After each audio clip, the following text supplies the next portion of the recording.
వృక్షాన్నిరా నేను వృక్షాన్నిరా ప్రాణవలికి ప్రాణ భిక్షాన్నిరా. ఈరోజు మనిషి పడ్డ కష్టాలు కన్నీళ్ళు కరోనా కష్టకాలంలో మనం చూసినాం.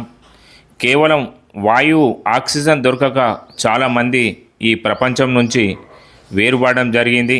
దయచేసి మనము రేపు బాల్యానికి మనం ఇచ్చే గొప్ప ఆస్తి ప్రకృతి మాత్రమే. మనము జీవించినప్పటి నుంచి మరణించేంత వరకు మనకు తోడు నీడగా, చివరికి మన మరణంలో కూడా మన తోడు ఉండి మనతో కాలిపోతుంటుంది.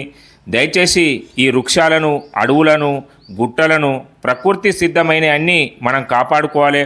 ప్రకృతి అంత గొప్పది ప్రపంచంలో మరే ఆస్తి దానికి సాటి రాదు.